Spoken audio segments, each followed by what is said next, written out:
हितोपदेशको पुस्तक।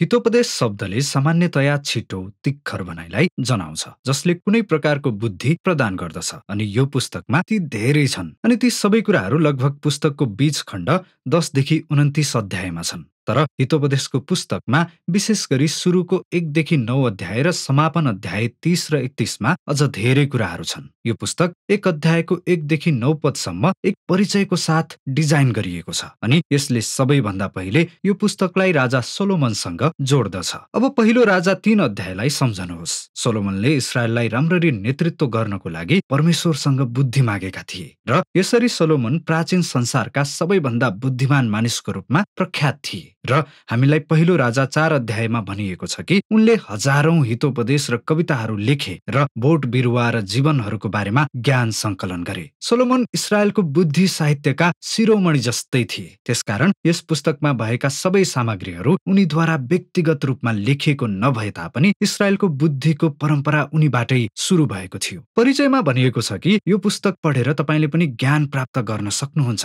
अब हामी मध्ये धेरैको लागि बुद्धिको अर्थ ज्ञान हो, तर हिब्रू शब्द खुकमाहको अर्थ मानसिक क्रियाकलाप भन्दा अझ धेरै छ। यसले कार्यलाई पनि जनाउँदछ, त्यसैले सिप वा व्यवहारिक ज्ञानलाई विचार गर्नुहोस्। यही कारणले गर्दा प्रस्थानको पुस्तकको 31 अध्यायमा इस्राएलका कलाकारहरू र शिल्पकारहरू थिए जसलाई खुकमाह भनिएको थियो। त्यसैले यस पुस्तकको उद्देश्य तपाईलाई परमेश्वरको संसारमा असलसँग बाँच्नका लागि व्यवहारिक सिपहरूको विकास गर्न मद्दत गर्नु हो। अनि यो परिचयको अर्को मुख्य विचार परमप्रभुको भयसँग जोडिएको छ। अब यहाँ भयको अर्थ आतंक होइन, यो परमेश्वर प्रतिको स्वस्थ श्रद्धा र भक्तिका साथै यो विश्वमा आफ्नो स्थानको खोजाइसँग सम्बन्धित छ। यो एउटा नैतिक मानसिकता हो जसले म परमेश्वर होइन र मैले असल र खराब अनि सही र गलतको आफ्नै परिभाषाहरू बनाउन सक्दिन, बरु मैले आफूलाई परमेश्वरको अगाडि नम्र बनाउनु पर्छ र परमेश्वरको सही र गलतको परिभाषालाई अँगाल्नु पर्छ, चाहे त्यो कतिपटक मेरो लागि असहज नै किन नहोस् भन्ने मान्यता हो। अब यो परिचयले हामीलाई पुस्तकको पहिलो मुख्य खण्डमा 1 देखि 9 अध्यायसम्म लैजान्छ, जसमा एक पंक्तिका छोटा हितोपदेशहरू समावेश छैनन्। यसको सट्टा हामीलाई यहाँ छोराले कसरी बुद्धिलाई सुन्नुपर्छ र प्रभुको डर विकसित गर्नुपर्छ र त्यस अनुसार जीवन बिताउनुपर्छ भन्ने बारेमा छोराको निम्ति बुबाका 10 सन्देशहरू पाउँदछौं, जसको अर्थ सद्गुण, इमानदारिता र उदारताले भरिएको जीवन हो। यो सबै सफलता र शान्तिको कारण बन्दछ। अनि बुबाले पनि आफ्नो छोरालाई मूर्खता र दुष्टता साथै मूर्ख निर्णयहरू बारे चेतावनी दिन्छन्, जसले स्वार्थ र घमण्डलाई जन्म दिनेछ, अनि यी सबै विनाश र लाजको कारण बन्दछन्। अनि त्यसैले छोराले बुद्धि प्राप्तिको लागि प्रयास गर्नुपर्छ र प्रभुको भयलाई आफ्नो जीवनको सर्वोच्च लक्ष्य बनाउनुपर्छ। अनि यही सोच्ने तरिकाले नै यस सम्पूर्ण पुस्तकको नैतिक तर्क प्रदान गर्दछ। अब बुबाका यी सन्देशले हामीलाई बाइबलीय बौद्धिक साहित्य के हो र यो कसरी बाइबलको अन्य भागहरू भन्दा कसरी फरक छ भनी बताउँदछ। यी पुस्तकहरूले परमेश्वरको संसारमा कसरी असल तरिकाले बाँच्न सकिन्छ भनेर पत्ता लगाउँछन्, तर बुद्धि व्यवस्था जस्तै होइन जुन मूसाले इस्राएलीहरूलाई सिनै पर्वतमा दिएका थिए। अनि यो भविष्यवाणी पनि होइन जुन परमेश्वरका मानिसहरूका निम्ति ईश्वरीय वाणी हो, बरु बौद्धिक साहित्य परमेश्वरका जनहरूको पुस्तौंदेखिको अन्तर्दृष्टिलाई सञ्चित गरेको छ, जसले परमेश्वर र अरूहरूलाई कसरी आदर दिई जिउनुपर्छ भनेर सिकाउँदछ। त्यसैले अब हितोपदेशको पुस्तक मार्फत बुद्धिको बारेमा यी मानवीय शब्दहरूलाई परमेश्वरको वचन र उहाँ मानिसहरूका निम्ति र बुद्धिको रूपमा एकसाथ राखिएको छ, जसले 1 देखि 9 अध्यायसम्मका कुराहरूलाई जोड्दछ। यहाँ बुद्धिका 4 स्त्रीलिङ्गी कविताहरू छन्। यहाँ बुद्धिलाई काव्यात्मक रूपमा यस्तो स्त्रीको रूपमा व्यक्तिकरण गरिएको छ जसले मानवतालाई ध्यान दिन र उनलाई खोज्न आह्वान गरिएको छ। बुद्धिले भन्छ कि तिनी संसार रूपी कपडामा बुनिएकी छिन्, र त्यसैले जहाँ जहाँ तपाईले मानिसहरूलाई बुद्धिमानी निर्णयहरू गरेको देख्नुहुन्छ त्यहाँ तिनीहरूले तिनमा भर परेका हुन्छन्। जब तपाईले कसैलाई उद्धार वा यौन निष्ठावान वा न्यायसङ्गत भएको देख्नुहुन्छ, तिनीहरू बुद्धिमा निर्भर भएका हुन्छन्। अब यी स्त्री सम्बन्धी कविताहरू यो विचारको रचनात्मक काव्यात्मक तरिका हो कि हामी परमेश्वरले बनाउनु भएको नैतिक संसारमा बस्दछौं, अनि यो भलाइ र न्याय वस्तुनिष्ठ वास्तविकताहरू हुन् जसलाई हामीले आफ्नै जोखिममा व्यवस्था गरिदिन्छौं। यसैले परमप्रभुको भयमा बुद्धिमानीपूर्वक जिउनु सृष्टिको अंशको साथ जीवित रहनु हो। अब यो बुबा र स्त्री बुद्धि कविताको सन्देशहरूका 2 समूहहरूले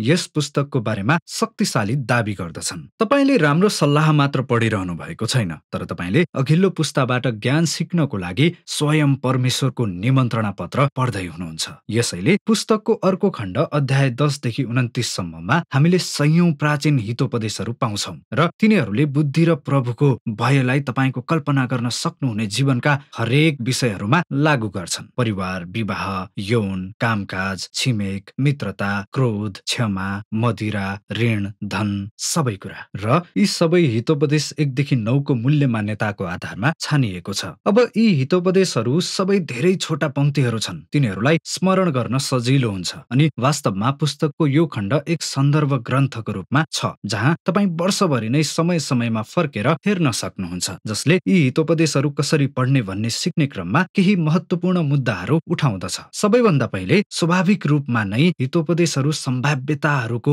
बारेमा छन्। यदि तपाई प्रभुको डर मान्नुहुन्छ र तपाईले बुद्धिमानीपूर्वक असल छनौटहरू गर्नुहुन्छ भने तब कुराहरू तपाईको लागि असल हुनेछन्। र यदि तपाई प्रभुको डर मान्नुहुन्न भने तपाई मूर्ख हुनुहुन्छ अनि तपाईको जीवन सम्भवतः त्यति असल हुने छैन। अब त्यो प्राय सत्य हो, तर सधैं भने होइन। यसले हामीलाई अर्को विषयमा पुर्याउँदछ कि यी हितोपदेशहरू चाहिँ प्रतिज्ञाहरू होइनन्, तिनीहरू सफलता पाउनका लागि सूत्रहरू पनि होइनन्। त्यसैले उदाहरणका लागि केही हितोपदेशहरू हेरौं। परमप्रभुको भयले जीवनको आयु थपिन्छ तर दुष्टको आयु घटाइन्छ, वा बालकलाई ऊ हिँड्नु पर्ने बाटोमा तालिम देऊ र वृद्धावस्थासम्म ऊ त्यसबाट तर्किएर जाँदैन। त्यसो हो भने ईश्वरको भय मान्ने नैतिकवान व्यक्तिको राम्रो र लामो जीवनको प्राप्त गर्ने सम्भावना हुन्छ। अनि एउटा प्रेमिलो र स्थिर घरमा आफ्ना छोराछोरीहरू हुर्काउनुले तिनीहरू राम्रोसँग हुर्काइएका त हुन्छन्, तर त्यहाँ कुनै ग्यारेन्टीहरू हुँदैनन्। हाम्रो संसारमा धेरै कुराहरू गलत हुन सक्छन् र प्राय हुन्छन् पनि। अब अन्तमा हितोपदेशहरू स्वाभाविक रूपमा सामान्य नियममा ध्यान केन्द्रित हुन्छन्, तर अपवादमा होइन, जुन धेरै छन्। र बौद्धिक साहित्यको पुस्तकहरू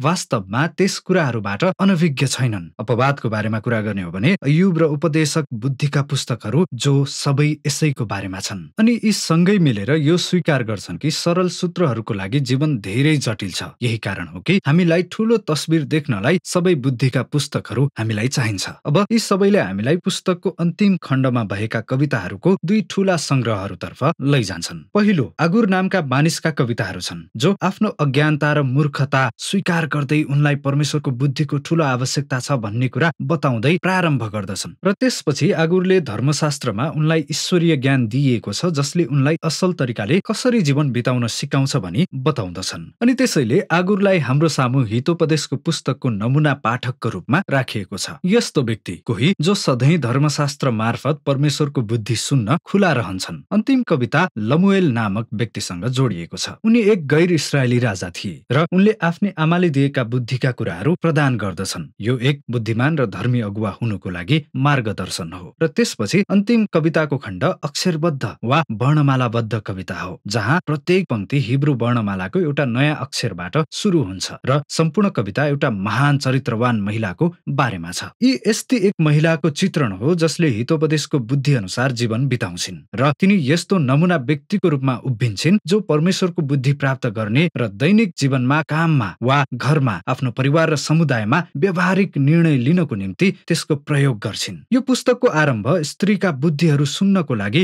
बुबाले आफ्नो छोरालाई दिएको सन्देशहरूबाट भएको थियो भने अब यो पुस्तक एकजना आमाले दिएको वचनबाट समापन हुँदछ जो यस्तो स्त्रीको विषयमा हो जो बुद्धिमान छिन्। हितोपदेशको पुस्तक जीवनको हरेक अवसरको लागि र प्रत्येक व्यक्तिको लागि हो। यो परमेश्वरको असल संसारमा बुद्धिमानी भई असल जीवन बिताउनको लागि लेखिएको निर्देशिका हो। अनि हितोपदेशको पुस्तकमा भएका विषयहरू यिनै हुन्।